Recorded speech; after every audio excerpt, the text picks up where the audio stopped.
Next tonight, a developing story out of Ascension Parish where a man was shot to death while trying to break into a couple's home.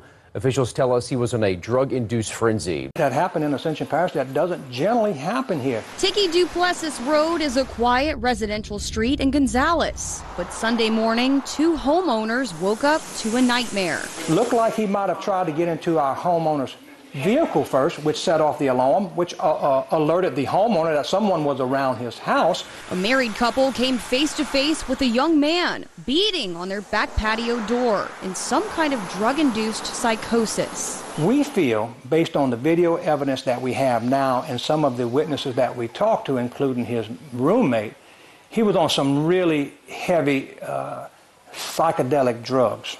We don't know exactly what that is now. We believe it could be mushrooms. That young man, identified by the sheriff's office as 20-year-old Cameron Sereny. Home surveillance footage that has not been released reportedly shows Sereny acting erratic. Even to the point of pulling out his own hair, pulling grass off the ground, beating his chest, screaming and hollering to the top of his lungs. Frightened and armed, the homeowner told Sereny to get off of his property, but to no avail. When the intruder ignored the homeowner's warnings, he fired his gun, striking Sereny in the arm. But that wasn't enough to stop him. This intruder came back for more and beat on the glass again. And when the glass broke, the homeowner shot him again. And the intruder was actually found on the living room floor of our homeowner's home. Sereny was shot multiple times, and while the sheriff says he believes it was not a planned home invasion, the homeowner was forced to take measures to defend himself and his wife. This is going to be a justifiable homicide. And if you would see the video that we see, I think most people would agree with that. Sometimes you can do everything right. You can move to a safe neighborhood, mind your own business, and not bother anyone. And still a violently deranged person on drugs will just show up at your house and force you to take their life. You can tell by the facts of the story that the homeowner didn't really want to shoot this guy. But what was he supposed to do? It was either him or his family. Now imagine if this homeowner didn't have a gun and had to go hands-on with someone beating their chest and ripping their own hair out. I don't care how much Brazilian jiu-jitsu you know. I'm not risking getting injured by someone who is that deranged. There's no amount of reasoning or de-escalating that would have stopped this guy.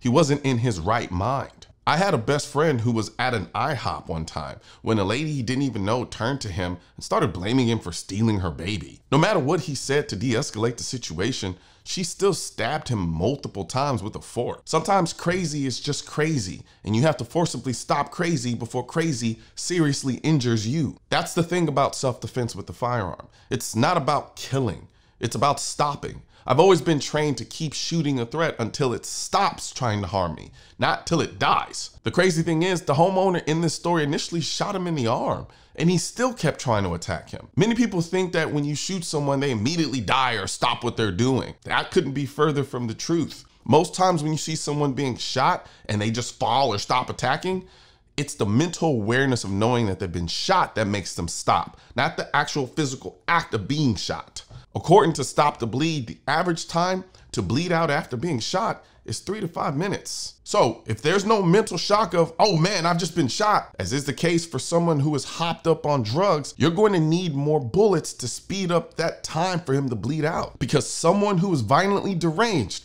can hurt you really bad in 3 to 5 minutes. This is why I don't support magazine capacity limitation laws. Self-defense situations are way too random and unpredictable to say you'll only need a certain amount of bullets or rounds in your gun for self-defense. All in all, two things can be true at the same time. I feel sorry for the husband who was forced to shoot this person. He shouldn't have to deal with the anguish that some people feel with taking a life. At the same time, I feel sorry for the guy who was shot and killed because it didn't seem like he was consciously trying to hurt anyone. He just took some drugs and it went south for him, and unfortunately, it put him in such a violent state where he had to be dealt with accordingly. It's these types of situations where I really recommend getting some type of self-defense insurance, and why this video is sponsored by USCCA. I wouldn't be surprised if the family of this particular guy tried to sue the homeowner in civil court, claiming that he didn't have to kill him because he was just having a mental episode from drugs and wasn't actually trying to harm the homeowner. The suit may not hold water, but you'll still have to hire a lawyer to fight the BS suit. And that's why a USCCA membership that gives you access to self-defense insurance is so valuable. You're already dealing with the mental anguish and trauma of having to take a life. The last thing you want to have to deal with is the cost and expense of fighting a BS civil claim about it. So if you want to learn more about a USCCA membership, I put a link in the description section of this video. There's also a link to my YouTube membership program that gives you access to exclusive perks and benefits on this channel when you become a part of one of 3 groups: the Pew Pew Life, the Militia, or the Amosexuals. Oh, and in case you're wondering about this awesome shirt that I'm wearing, that 2A is common sense, it's on shop.mrcolionnoir.com. We have hats, we have mugs, we have shirts, you name it. We also have one that says guns are common sense as well. And look forward to the suppress hat as well. Guns aren't political. That's why I need your help getting this message to spread on YouTube by clicking the thumbs up button, leaving a comment to let me know what you think of the video, then subscribing to the channel. But most importantly, click that bell symbol. For products featured in this video, click the links in the description.